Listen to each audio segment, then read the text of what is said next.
其实养狗就跟养小孩一样啊，只是它不会说话。I love every single animal and bird that flies around. I'm very happy to have one. Animals have a very short life, and they'd love to spend their days with you. Chupi is a part of me. She's part of everything that I am. They allowed me to be soft. 就它 happy 我就 happy， 对，大概就这个意思。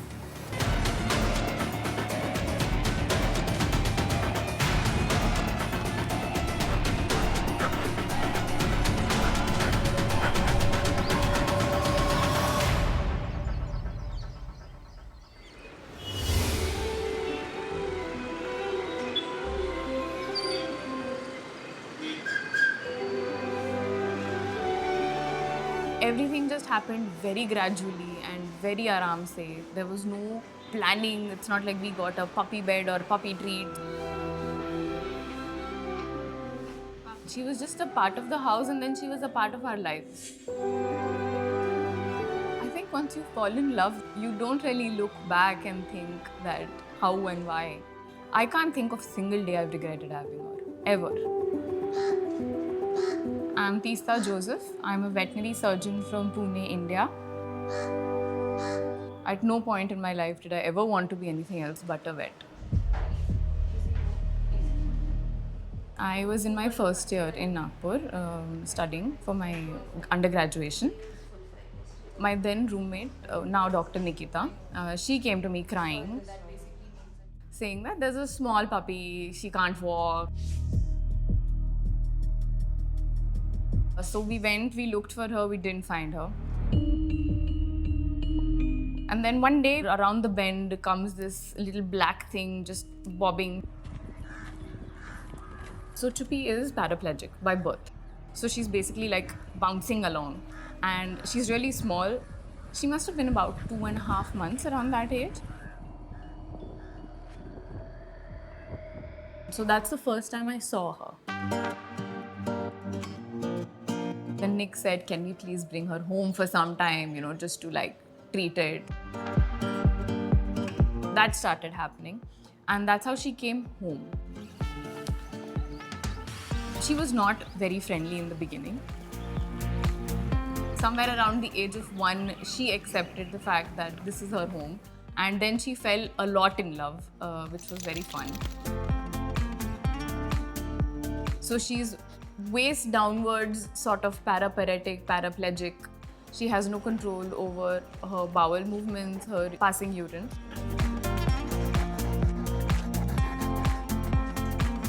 There was so much cleaning to do. It was insane how much cleaning. In the beginning, she was too uncomfortable with her hind area being touched. So there was no question of putting a diaper. Was I overwhelmed at points? Yes. Because it was very tiring in the sense that work, clinic, and then coming back and then studying and then cleaning. When she was 2-3 years old, she, started accepting a diaper, never tore it, which I'm very grateful for. So many people have asked me, even today, would it not have been better to let her go when she was younger? By let her go, it means euthanasia or putting her down. Good girl. If we hadn't been able to provide the kind of support that we can, yes, maybe the answer would have been to let her go. But given that we could, and she's not miserable, and we're not miserable, and our quality of lives are preserved, we are very happy.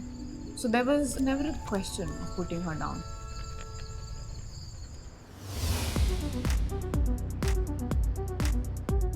然后我也不会想到说，哦，这么大只的狗，我知道要吃很多，但我没有想到说1个月可以吃这么多。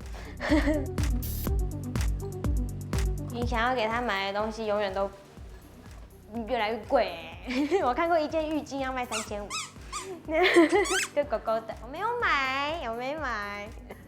那你看一件救生衣，比较好的救生衣也是要大概2-3千块钱，因为妞妞医药费1年就大概要10万。因为他有那个心脏病嘛，有一笔他们的基金。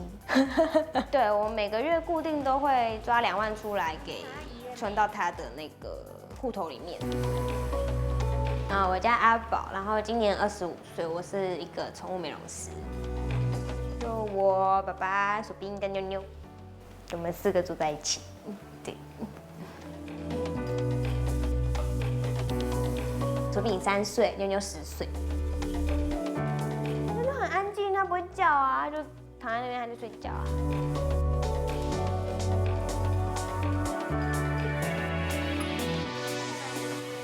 然后我们就成功的领养到一只小黄狗。是黄金的宝宝，很可爱，就长得很奶，很可爱。薯冰每天都拆我的玩具，然后我觉得很贵，就是1箱玩具可能大概4到5个就要2000多块钱，然后他大概拆掉这5个，大概就只要花不到1个小时，可能30分钟吧。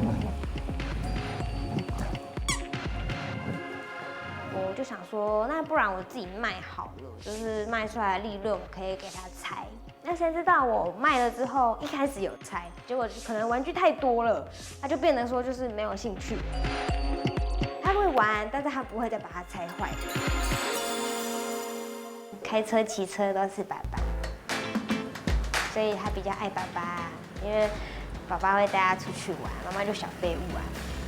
他就觉得说妈妈都不会骑车带我出去玩，爸爸都不会开车带我出去玩，但是爸爸会开车啊，所以只要他有上车，妈妈没上车没关系。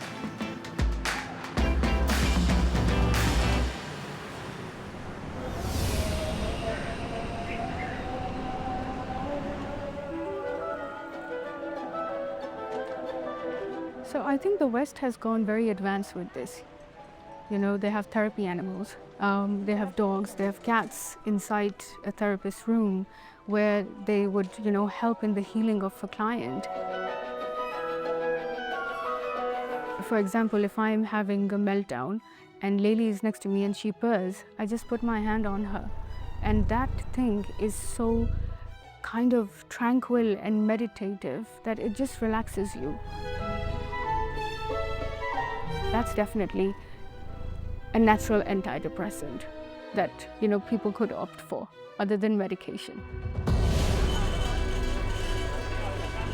My name is Rida Zara. I'm from Islamabad, Pakistan, and I'm a psychologist who believes in healing and connection.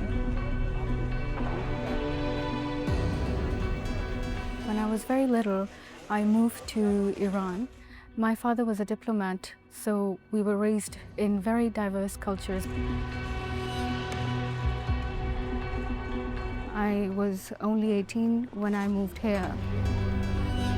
So I think generally being a woman is not easy in a country like Pakistan where patriarchy dominates. And especially when you have to live as an independent woman, do everything on your own. So there is a lot of, you know, stress related to navigate your daily life, running errands, and even emotional trauma. I thought that, you know, I had to be physically strong and look strong, and I should not have softness, and I kind of killed it also in myself, you know.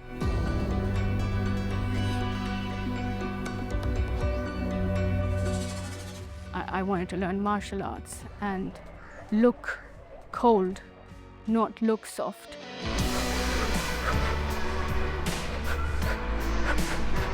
I was always having walls around me and, you know, I was ready for an attack. But because Layli coming into my life and teaching me to be so patient and giving me the kind of love that I've been craving for, she allowed me to be soft. I understood that how I can still be soft and protect myself whenever I can.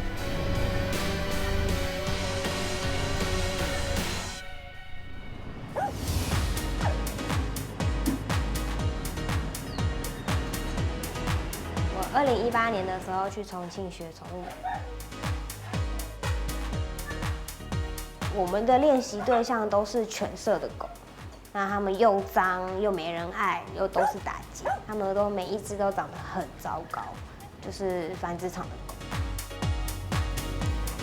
因为它们没有人爱，它们都很乖。这个时候我都还没有意识到说，狗狗美容很坏，狗狗会咬人。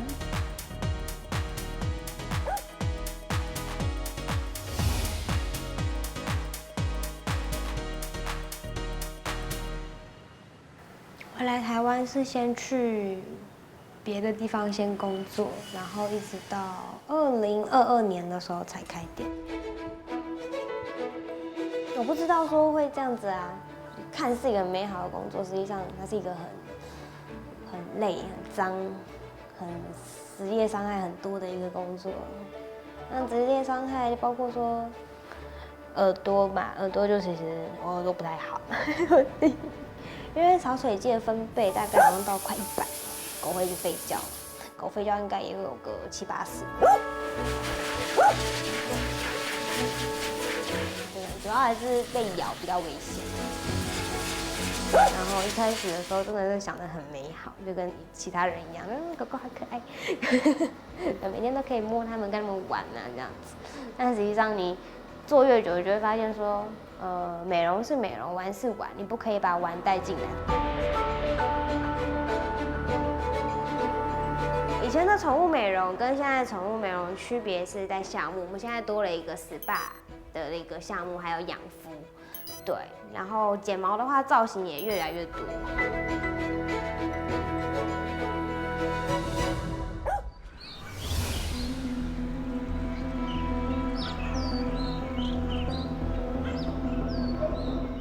I've always loved animals and cats. And as a child, I remember I'd always bring strays home and get scolded by it. And at age 30, finally, after all these years, when I got my first place, I just thought that I wanted a cat, because that's what I could keep in a tiny space that I had.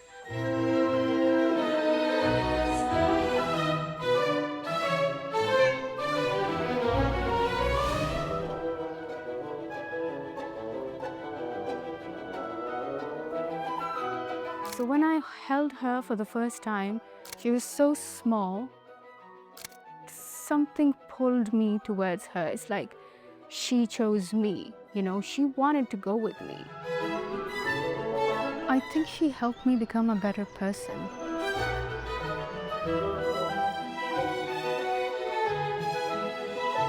Before her, my life was very robotic. I needed to have control in everything that I did. But, you know, an animal, you can't force an animal to do anything without its will. So if she wants to sleep, she wants to sleep. You can't do anything to move her. It teaches you to be more patient, and it teaches you to be more accepting.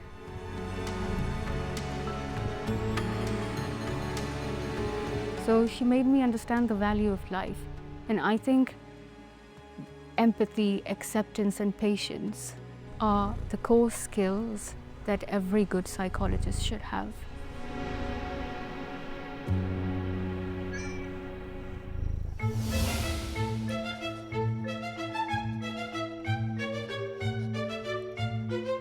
I had a general feeling of not belonging. I didn't feel like I had my space in any home. It's not like I plan to have a pet or I plan to have something as a support. It just happened that one day I realized that every morning waking up, having my coffee with her, and that was home for me. So it didn't matter where I was after that, because she became everything in terms of an anchor.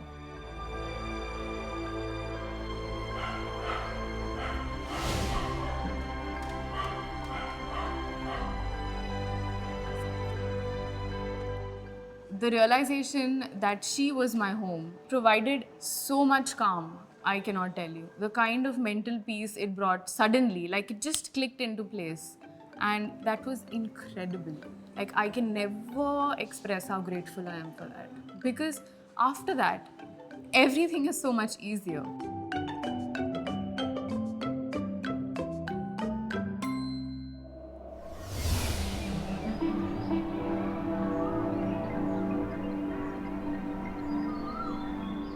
when humans feel stress, their brains have the capacity to store memories.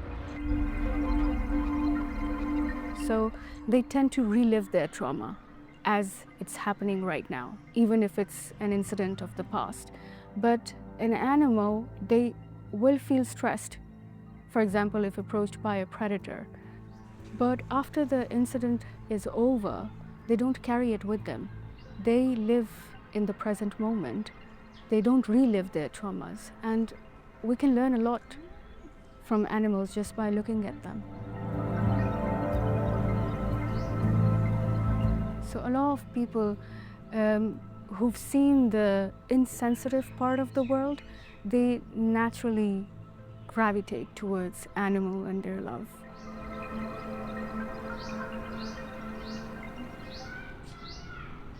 Don't worry about breaking rules that the society imposes.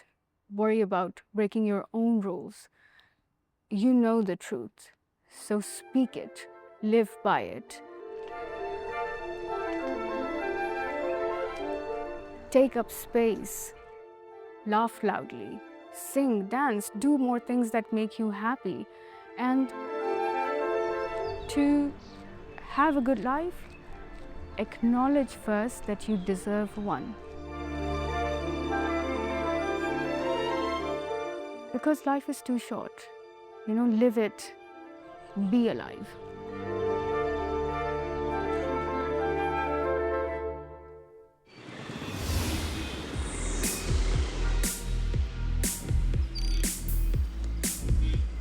Animals don't view handicap like we do. But the day she was placed on her wheelchair for the first time, she adopted it immediately.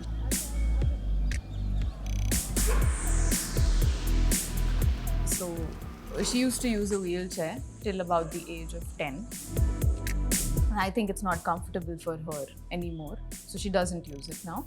But she does go out for 1 hour, or if she can drag it, 1.5 hour walk every day in the evening.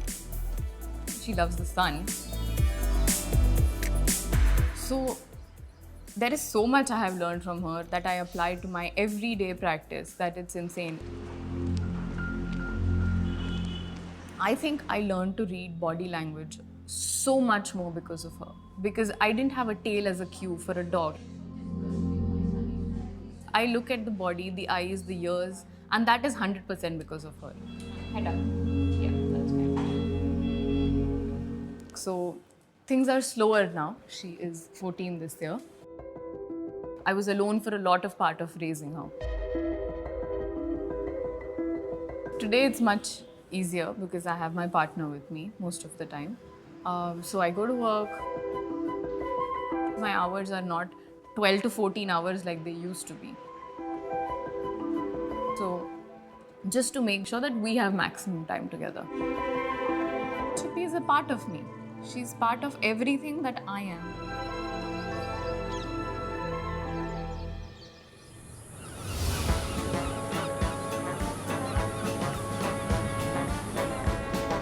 爸爸喜欢鱼玩水啊，薯冰那个时候哪有喜欢玩水？他才3个月，他怕得要死。他第一次游泳是用跳的，就这样咚咚咚。对呀、然后后面慢慢的就开始就是接触海边，然后游泳池，他就开始学会怎么玩水，怎么跳水之类的，然后会自己游到海里面，然后再游回来。你回来！我很怕他永无止境的这样跟我游走。他喜欢啊，而且我觉得游泳是一个很好的运动，就是你跑步是会磨损关节的，但是你游泳的话，就是可以帮助他更好的去增加他的腿部的肌肉，就是全身的肌肉。就是游泳对狗来讲是一个很好的运动，对，就包括说一些。脚比较不好的狗狗，它也可以去做这项运动去改善。我觉得薯饼玩水的时候很快乐，对我就是在岸上的那一个人。我就是每次去狗狗游泳池，我是不可能在水里。我在板子上啊，我会下去啊，就是除非真的很热啦，就是我会下去，但是就是穿着救生衣啦。明年3月份我们会带他去日本玩雪。因为我想要看他玩雪啊，我觉得他玩雪很快乐，就他 happy 我就 happy， 对，大概就这个意思。